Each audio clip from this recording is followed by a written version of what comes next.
Hey there, welcome back to the Boring Channel. If you're new here, I'm really glad you found your way over. Tonight's story is all about what life was really like as a medieval servant, and why.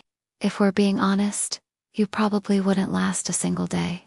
But before we dive into the drafty castles, endless chores, and questionable stew, take a moment to like this video.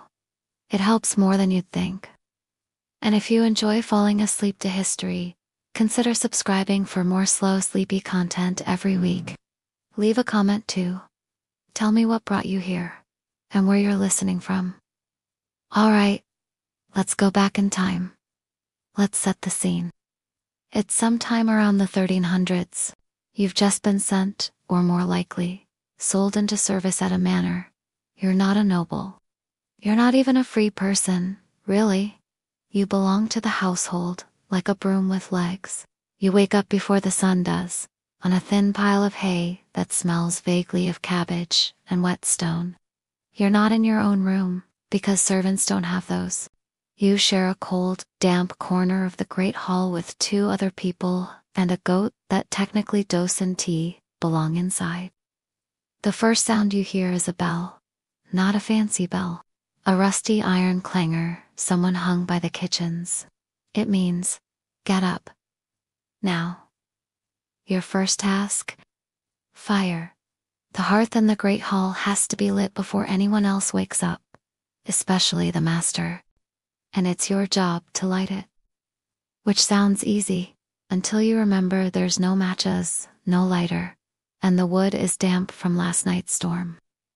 You crouch down, still half asleep, rubbing flint on steel while your breath fogs in the freezing air. It takes 15 minutes just to get a tiny ember.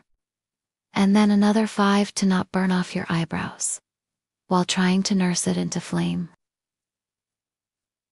Next up. Water. Do you turn on a faucet? Of course not. You grab 2 heavy wooden buckets, and hike all the way to the well, a quarter-mile outside the manor gates. You draw up water by hand, careful not to spill it, even though your hands are already raw from the cold. You lug it back, sloshing at your sides. This water isn't for you. It's for the master's porridge, the chamber pot, or his morning face wash. You might get a sip, if there's any left. Otherwise, you chew your bread and swallow dry. Breakfast for the Lord is a whole production. He eats in silence, and you're not allowed to speak. Not even whisper. You serve him a bit of stale bread, some pottage, and possibly a few boiled onions if the cook isn't in a mood. You're standing upright the whole time, perfectly still. If your knees buckle, you're beaten. If you spill, you replace. If you look him in the eye, that's presumptuous. Meanwhile, your own breakfast. A crust. Maybe 2, if you're lucky. And no sitting. You eat standing in a corner while scrubbing yesterday's stew out of a pot. Laundry is next. And let's be clear. Medieval laundry is not warm water and lavender detergent. You carry heavy linens to the stream, kneel in the freezing mud, and pound the cloth with a wooden paddle until your arms ache. Soap. Rare. Scent. Forget it. And once it's all clean, you'll haul it back to hang in the smoky warmth of the kitchen, where it'll probably smell like onions for days. As the day drags on, you sweep ash from the hearth, help prepare the midday meal, run errands to the village, and shovel out the waste from the garden. You're constantly walking, bending, lifting, all while trying not to breathe too deeply, because everything smells like a mix of sweat, meat, and moldy hay. You want to sit? Too bad. The only people who sit are the ones with titles, names, and money. You're not one of them. You're a boy, or girl, or you there. Evening arrives, but you're not done. The Lord and Lady dine again. More dishes. More silence. More standing. Afterward, you clear the hall, sweep the floors, and prepare the bedding. Not yours, of course. Theirs. You're lucky if you get to lie down by midnight. And if the baby cries, or someone wants a lamp You're back up again. Now imagine doing this again and again. Every day, for years. No weekends. No holidays, unless the church says so. No rights. No breaks.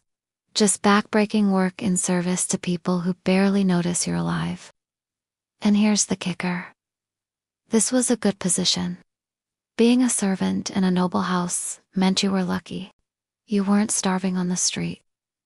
You weren't out in the fields. You had shelter, food, and the chance to survive winter. But comfort, dignity, dreams, those were for nobles, not servants. So, could you last a day? Maybe if you were strong, quiet, invisible, and a little lucky. But would you want to? Probably not. Thanks for listening, and I hope this helped you relax or fall asleep. Or at the very least, made you a little more thankful for warm socks, running water, and weekends. Don't forget to like and subscribe if you haven't yet. It truly helps the channel grow. And let me know in the comments if you think you could last a day as a medieval servant. Sweet dreams. And good luck in the past.